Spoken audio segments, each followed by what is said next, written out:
మహాలక్ష్మి కోసం చిక్రి ఇంటికి వచ్చి మాధవ్ గురించి గుండె పగిలే నిజం తెలుసుకున్న ప్రతాప్. ఇంతకు ఏం జరిగింది? అసలు మహాలక్ష్మి కోసం చిక్రి ఇంటికి వచ్చి మాధవ్ గురించి గుండె పగిలే నిజం ప్రతాప్ ఏం తెలుసుకున్నాడు? అంటే ప్రతాప్కి మాధవ్కు ఇంతకు ముందే సంబంధం ఉందా, లేక పరిచయం ఉందా? ఇదంతా కూడా వీడియోలో చూసి తెలుసుకునేద్దాం. పదరిల్లు రేపటి ఎపిసోడ్స్లో ఏం జరగబోతుందో ముందుగా తెలుసుకోవాలి అనుకుంటే వీడియోని లైక్ చేసి ఛానల్ని సబ్స్క్రైబ్ చేసుకోండి. మొత్తం మీరు చూసుకున్నట్లయితే ఇంకా మహాలక్ష్మి ఇంట్లో వాళ్ళతో బాగా కలిసిపోతుంది. ఇంకా కన్నాతైతే మరీ క్లోజ్ అవుతుంది. కన్నా తన తల్లికి దూరం అయ్యాడు కదా చిన్నతనంలోనే. తను కూడా చూడకుండానే తన తల్లి దూరం అయిపోవడంతో ఇంకా కన్నాకైతే బాగా దగ్గరవుతుంది మహాలక్ష్మి. కన్నాను తన తల్లిలా భావిస్తాడు. మహాలక్ష్మిని అయితే కన్నా ఎంతో ప్రేమగా ఆప్యాయంగా పలకరిస్తూ ఇద్దరు కూడా కలిసి భోజనం చేయడం అదంతా కూడా చేసేసరికి మహాలక్ష్మి ఈ కన్నా అన్న మాటల్ని జ్ఞాపకం తెచ్చుకుంటుంది. కన్నా నన్ను ఎంత క్లోజ్ అయిపోయాడు, నేను తన వదిన్ని అని నమ్మేశాడు. ఇప్పుడు నేను ఇక్కడి నుంచి వెళ్ళిపోతాను అన్న విషయం కన్నాకు తెలిస్తే కన్నా బాధపడతాడు కదా అని ఆలోచిస్తూ ఉంటుంది. ఇంకా మహాలక్ష్మి అయితే ఇంకా రోజు రాత్రికి పడుకోవడానికి వెళ్ళడంతో మహాలక్ష్మికి దోమలు కుడుతున్నాయని దోమల బ్యాటు, మస్కిటో కాయిలు, జెల్లు మొత్తం అన్నీ కూడా ఇంట్లో వాళ్ళకి ఎవరికి ఏమీ లేకుండానే అన్నీ కూడా చక్కెర తీసుకెళ్ళి మహాలక్ష్మికి ఇచ్చేస్తాడు.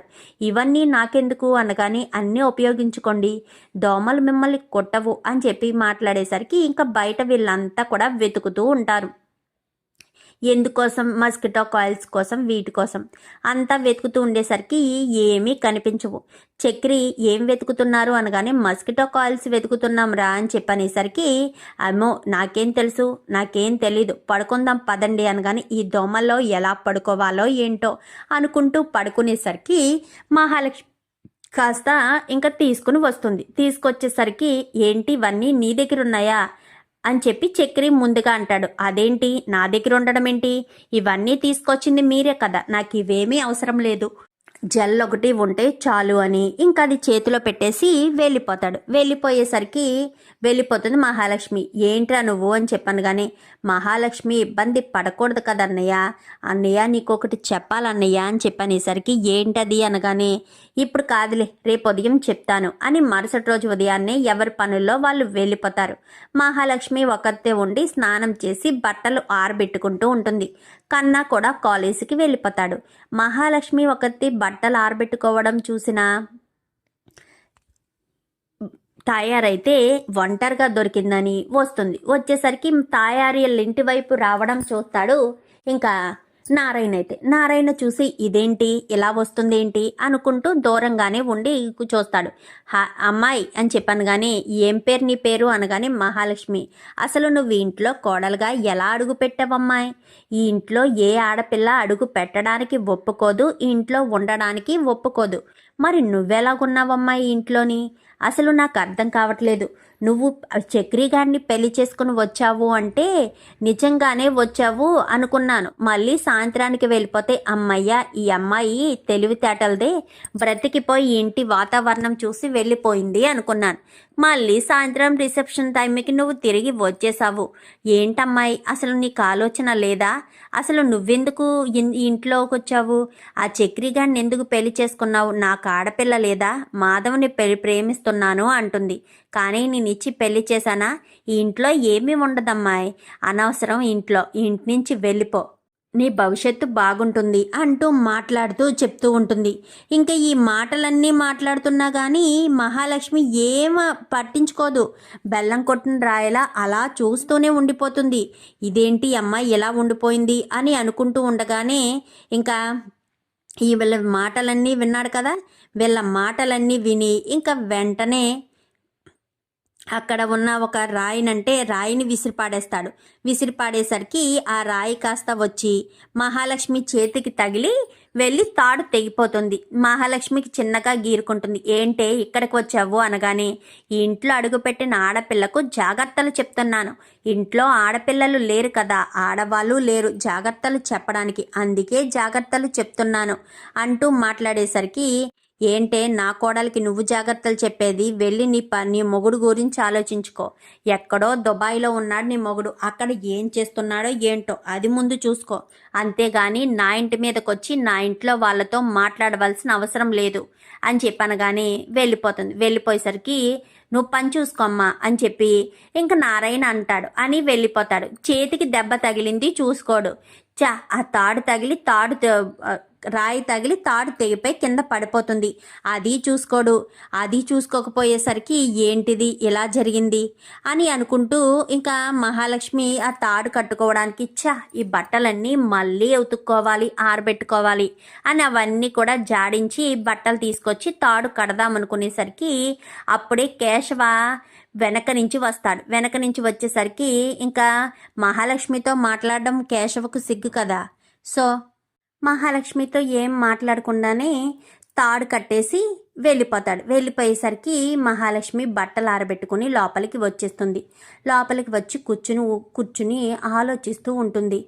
ఏంటి, నేను నా చదువుని ఎక్కడ మొదలు పెట్టాలి, నాకు చాలా బోరింగ్గా ఉందే అని ఆలోచిస్తూ ఉండగానే ఆల్రెడీ చెప్పింది కదా చక్రికి, మీ ట్రావెల్ కంపెనీకి ఆఫీస్కి నేను వస్తానని. ట్రావెల్ ఆఫీస్కి వచ్చి అక్కడ కూర్చుని కొంచెం సేపు టైం పాస్ చేస్తాను అని చెప్పింది కదా. సో అందుకోసమని ఈ చక్రి ఆలోచిస్తూ ఉంటాడు. మహాలక్ష్మి కూర్చుని నాన్న గుర్తొస్తున్నారు. నాన్న నన్ను ఎంతో ఆప్యాయంగా ప్రేమగా తినిపించేవారు. నేను తినను అన్నా నాన్నే దగ్గరుండి తినిపించేవారు. నాన్న ఏం చేస్తున్నారో ఏంటో, నాన్నకు ఫోన్ చేయాలి. ఫోన్ చేయాలంటే సిమ్ ఉండాలి కదా అన్న ఉద్దేశంతో వెంటనే సిమ్ తెచ్చుకోవాలి. అంటే ఇప్పుడు ఎక్కడికి వెళ్ళాలో ఏంటో నాకేమీ తెలీదు. ప్రూఫ్స్ కూడా ఉండాలి. ప్రూఫ్స్ కూడా నాకు లేవు కదా అని ఆలోచిస్తూ ఉంటుంది. ఈలోపు కన్నా ఇంటికి వస్తాడు. హాయ్ వదినా అని చెప్పాను కానీ, వచ్చావా, చిన్న పనుంది బయటికి వెళ్దామా అని చెప్పాను కానీ, సరే వదినా పద అని ఇద్దరు కూడా బయలుదేరతారు. బయలుదేరి మాట్లాడుకుంటూ 2 అడుగులు ముందుకు వేసేసరికి, ఏంట్రా మీ అన్నయ్యని పెళ్లి చేసుకుని వచ్చింది ఈ అమ్మాయేనా అని చెప్పాను కానీ, అవును మా వదిన అని చెప్పి మా కన్నా చెప్తాడు. చెప్పేసరికి నువ్వెన్ని రోజులు ఉంటావమ్మా ఇంట్లోని, అసలు 5గురున్న మగవాళ్ళున్న ఇంట్లో ఒక్క ఆడపిల్ల ఎలా ఉంటున్నావమ్మా, వాళ్ళు దుర్మార్గులు కదా అని చెప్పనేసరికి, ఏం మాట్లాడుతున్నారు, మేము దుర్మార్గులమా, ఎవరిని ఏమనేసామేంటి, మీ ఆడపిల్లల మీద మేము ఏమన్నా గొడవకొచ్చామా, మా వదినికి తెలుసు మా వదిన్ని మేము ఎలా చూసుకోవాలో, మా వదిన్ని మేము మహారాణిలా చూసుకుంటాము. అవును మరి అదొక పెద్ద ప్యాలెస్, మీ వదినో మహారాణి అని చెప్పాను కానీ, అవును మా వదిన మహారాణియే, మహారాణి కాబట్టే నెత్తిని పెట్టుకుని చూసుకుంటామని చెప్తాడు. చెప్పేసేసరికి ఇంకా పదవదిన వీళ్ళ మాటలేమి పట్టించుకోకు అని ముందుకు వెళ్తారు. ముందుకు వెళ్ళిన తర్వాత సెల్ ఫోన్ షాప్కి వెళ్ళిన తర్వాత సిమ్ కావాలి అనగానే ఆధార్ కార్డు ఇవ్వండి అనేసరికి మహాలక్ష్మి ఎగాదిగా చూస్తుంది. ఏంటి వదిన ఆధార్ కార్డు లేదా అంటే, నేను అని చెప్పాను కానీ, అర్థమైంది వదిన, ఇదిగోండి ఆధార్ కార్డు అంటూ తన వ్యాలెట్లోంచి తీసిస్తాడు. తన ఆధార్ కార్డు ప్రూఫ్ మీదే మహాలక్ష్మికి సిమ్ ఇస్తాడు.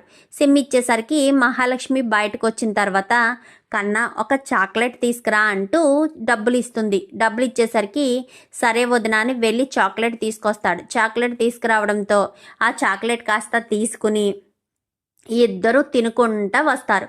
తినుకుంటా వచ్చేసరికి ఇంకిద్దరు కూడా చాలా సంతోషంగా ఇంటికి వస్తారు. ఈలోపు మహాలక్ష్మి ఇంటి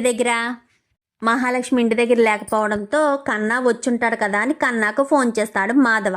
ఫోన్ చేసేసరికి, వదిన నేను సిమ్ కోసం బయటకు వచ్చాము అని చెప్పాను కానీ, అవునా సరే అని ఇంకా వీళ్ళు మాధవ వంట చేస్తూ ఉండగా ఈలోపు చక్రి వస్తాడు. వెనకాలే కేశవ వస్తాడు. చక్రి రావడంతో, అన్నయ్య నాకు ఒక హెల్ప్ చేయాలన్నయ్య అని చెప్పనేసరికి, ఏం హెల్ప్ రా అని చెప్పాను కానీ, నువ్వు ఆర్కిటెక్ట్ అని చెప్పాను అనగానే, అదేంట్రా ఆర్కిటెక్ట్ అని చెప్పడం ఏంటి, నేను తాపీ మేస్త్రి అని చెప్పలేదా, నువ్వు ఇంకా అబద్ధాలు ఎప్పుడు చెప్తూ పోతావరా, నిజాలంటూ చెప్పవా, నువ్వు నిజాలు బయట పెట్టవా, అబద్ధాలు ఇప్పుడు సరదాగానే సంతోషాన్ని ఇస్తాయి, తర్వాత నిజం తెలిసిన తర్వాత ఎంత బాధను కలిగిస్తాయో నీకేమైనా తెలుసా అంటూ మాట్లాడేసరికి ఇంకా ఏం మాట్లాడాలో అర్థం కాదు ఇంకా చక్రికైతే. వీడెప్పుడు ఇలాగే అబద్ధాలు చెప్తాడన్నా, మహాలక్ష్మి వద్దకి వీడు చెప్పినవన్నీ అబద్ధాలు అన్న విషయం తెలిస్తే వదిన ఎంతో బాధపడుతుంది.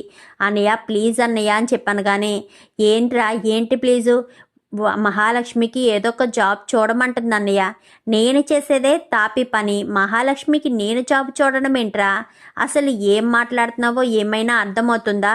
మహాలక్ష్మికి జాబ్ చూడడం కుదరదురా, ఏదో ఒకటి చెప్పి మేనేజ్ చెయ్యి అనగానే, వీడే అంతా నాశనం చేశాడు అనగానే, నేనేం చేశానురా అని చెప్పనేసరికి, అన్నయ్య మహాలక్ష్మి కోసం జాబే చూద్దాం అనుకున్నాడేమో, నువ్వే చెడగొట్టావు.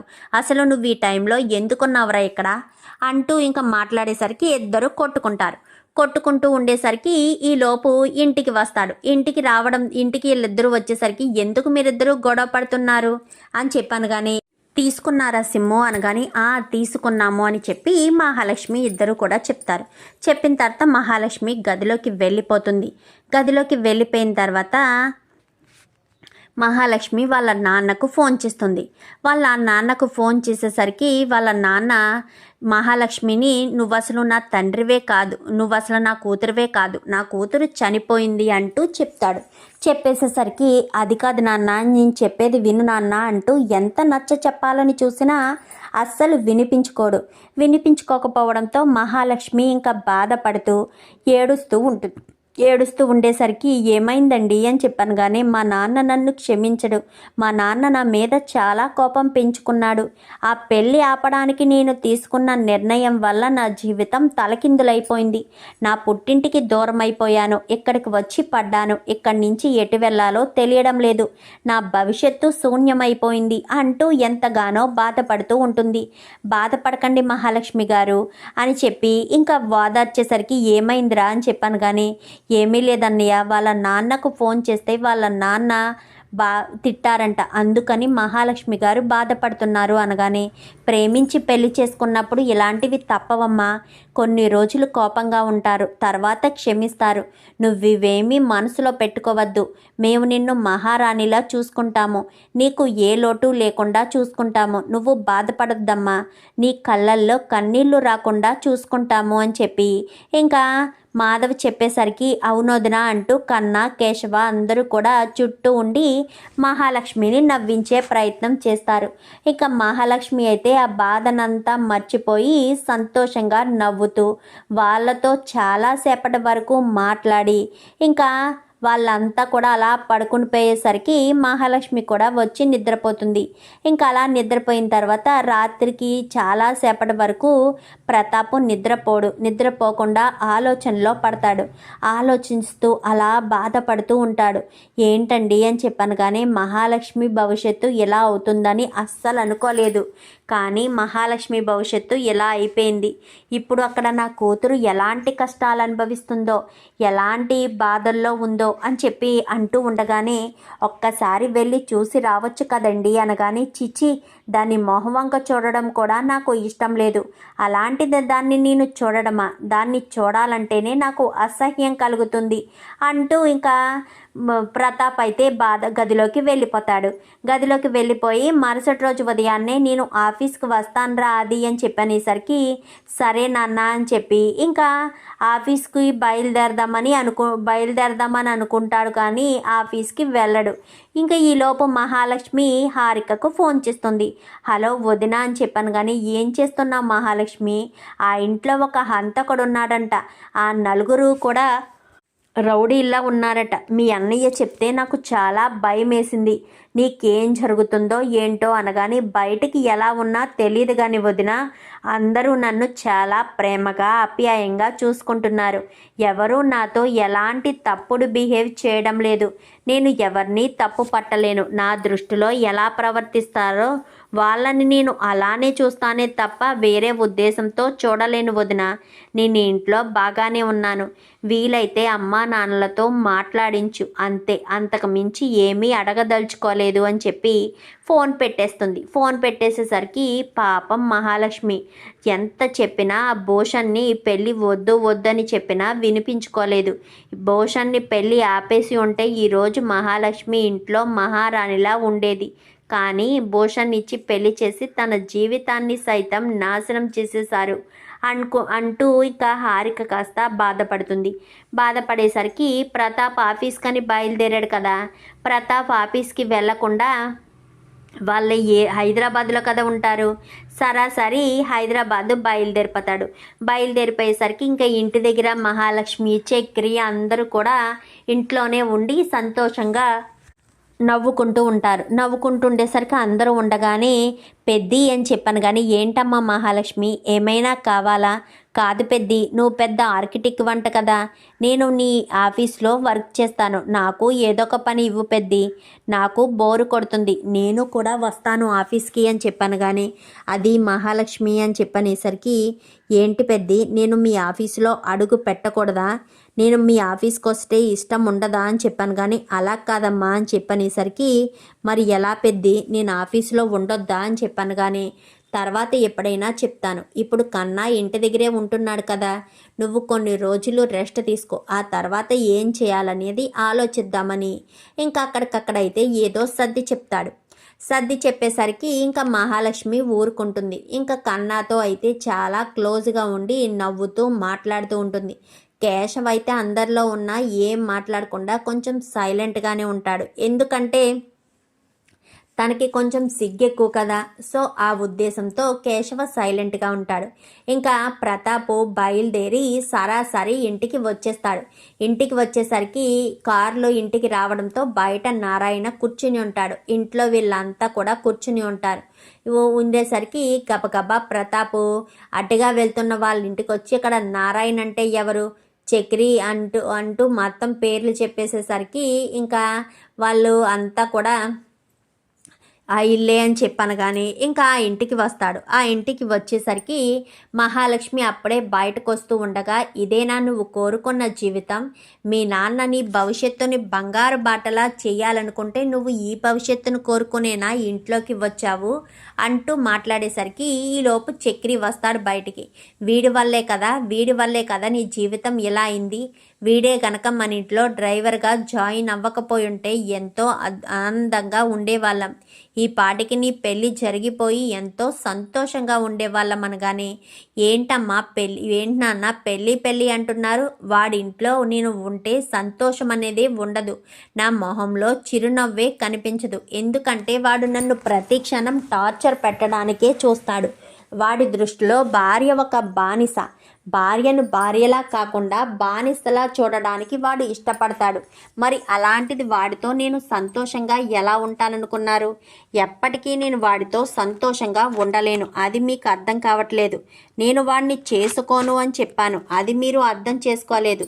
నా ఇష్టానికి వ్యతిరేకంగా ఏ పని చెయ్యని మీరు నా పెళ్లి విషయంలో మాత్రం ఎందుకు అలా ప్రవర్తించారో నాకు అర్థం కావట్లేదు అని చెప్పి మహాలక్ష్మి కాస్త ఎంతగానో బాధపడుతూ ఉండేసరికి, అంతా వీడి వల్లే, వీడే నా కూతుర్ని నా నుంచి దూరం చేశాడు, అంతా వీడి వల్లే అంటూ ఇంకా చక్కెరని పట్టుకుని కొడుతూ ఉండగా ఈలోపు గబగబా మాధవ్ వస్తాడు. మాధవ్ రావడంతో, సార్ ఎవరు సార్ మీరు, ఎందుకు కొడుతున్నారు నా తమ్ముడిని పట్టుకుని అని చెప్పాను. కానీ మీ తమ్ముడు వల్లే కదా నా కూతురి జీవితం నాశనం అయిపోయింది అనగానే, అమ్మ మహాలక్ష్మి, మా నాన్న పెద్ది అని చెప్పనేసరికి, సార్ వాళ్ళు ఏదో ఇష్టపడ్డారు, పెళ్లి చేసుకున్నారు, మీరు ఆశీర్వదించాలి తప్ప తప్పుగా అర్థం చేసుకోకూడదు, అర్థం చేసుకోండి సార్ అని చెప్పాను. కానీ ఏం అర్థం చేసుకోవాలి, ఎవరిని అర్థం చేసుకోవాలి, నా కూతురు జీవితం నాశనం అయిపోయిందని బాధపడాలా, అర్థం చేసుకోవాలా అని చెప్పి అంటూ ఉండగానే, అయినా నువ్వు అని చెప్పాను. కానీ నా పేరు మాధవ అని చెప్పనేసరికి,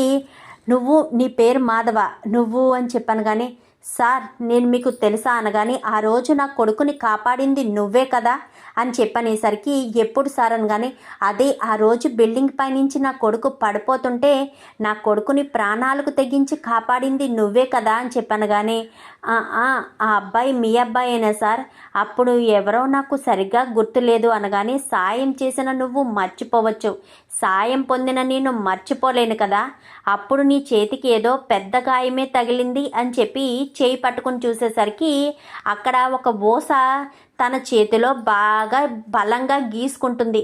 అది కుట్లు వేసినా ఆ కుట్లు తగ్గిపోయినా కానీ ఆ గీత మాత్రం అలానే ఉండిపోతుంది. అది చూసేసరికి నువ్వే, నాకు తెలుసు అమ్మ మహాలక్ష్మి, నువ్వు ఇంట్లో అడుగు పెట్టినందుకు నేను బాధపడుతున్నా. ఈ ఇంట్లో వాళ్ళు మిగిలిన వాళ్ళ సంగతి ఎలా ఉన్నా ఈ మాధవ మాత్రం చాలా మంచివాడు. అప్పుడు ఈ మాధవకు నేను డబ్బులు ఇచ్చి రుణం తీర్చుకోవాలనుకున్నాను. నా కొడుకును జీవితాన్ని కాపాడినందుకు డబ్బులు ఇవ్వబోయాను, కానీ ఒక్క రూపాయి కూడా తీసుకోలేదు. మనుషులు పేదవాళ్లే కానీ నిజాయితీ పరులు. వాళ్ళు ఎవరిని మోసం చేయరు. ముఖ్యంగా మాధవ గురించి నేను క్లియర్గా చెప్తున్నాను. మాధవ చాలా మంచివాడు. మాధవని జీవితంలో ఉండడం చాలా మంచిది. మాధవను అర్థం చేసుకో.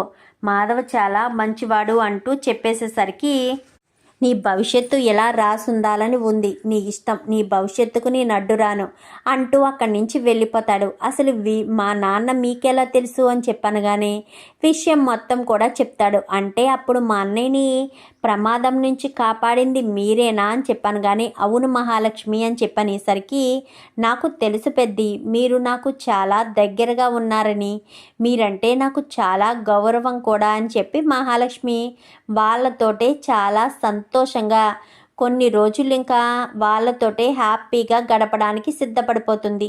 ఇంకా వీడు చెప్పిన ఒక్కొక్క అబద్ధాన్ని నిజం చేయలేక, అబద్ధాన్ని అబద్ధంగానే ఉంచలేక ఇంకా కారేశ్వర్ దగ్గరికి వెళ్ళి జరిగిన విషయం చెప్తాడు. ఏంట్రా, నేను పనోడుగా పని చేయాలా, నువ్వు ఓనర్గా పని చేస్తావా అని చెప్పి మాట్లాడేసరికి, తప్పదు ఇంకా నేనేం చేయలేను. పెళ్లి చేసుకున్న అమ్మాయికి అన్నీ అబద్ధాలే చెప్పాను. నేను చెప్పినవి అన్నీ అబద్ధాలని చెప్తే నన్ను వదిలి వెళ్ళిపోతుంది. అందుకే మీరే నన్ను ఏదో రకంగా సహాయం చేయండి. మీరే నన్ను ఏదో రకంగా ప్రాబ్లం నుంచి బయట పడేయండి. మీరు తప్ప నాకు ఎవరు సహాయం చేసేవాళ్ళు లేరు అంటూ చెప్పేసేసరికి ఇంకా ఒక్కసారిగా షాక్ అయిపోతుంది. ఇంకా మిగిలిన వాళ్ళంతా కూడా ఆశ్చర్యపోతారు. అంటే మేమెవరం నమ్మకస్తులు కాదా వదిన? మేమేమైనా నీతో తప్పుగా బిహేవ్ చేసామా? ఇప్పుడే కాదు వదిన, ఫ్యూచర్లో కూడా మిమ్మల్ని నేను గొప్పగానే అనుకుంటాను. నేను మా అన్నయ్యని అన్నయ్య అని అనుకున్నా, మిమ్మల్ని మాత్రం అమ్మ అని అనుకుంటాము.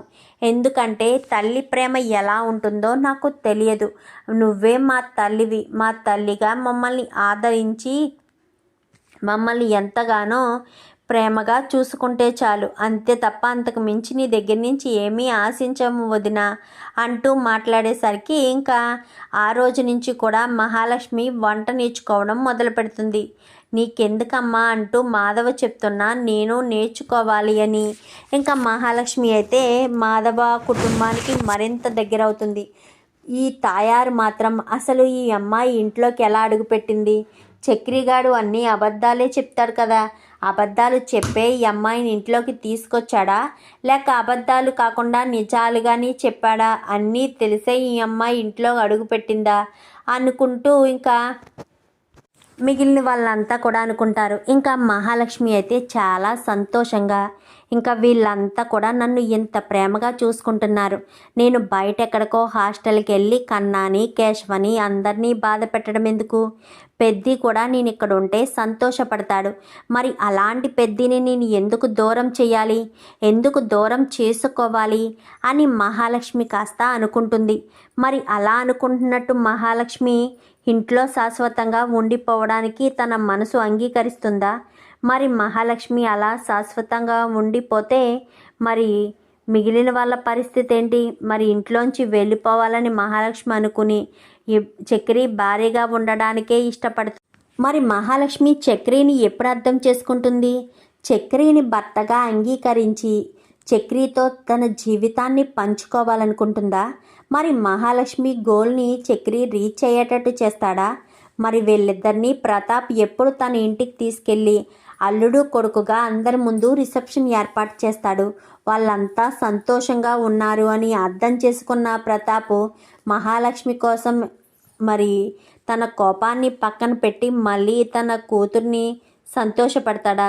చూద్దాం మరి రాబోయే ఎపిసోడ్స్లో ఏం జరుగుతుందో. వీడియో నచ్చితే లైక్ చేసి ఛానల్ని సబ్స్క్రైబ్ చేసుకోండి. పక్కనే ఉన్న బెల్ సింబల్లో ఆల్ పై క్లిక్ చేయండి. ఇలా చేయడం వల్ల అందరికంటే ముందుగా చూడవచ్చు.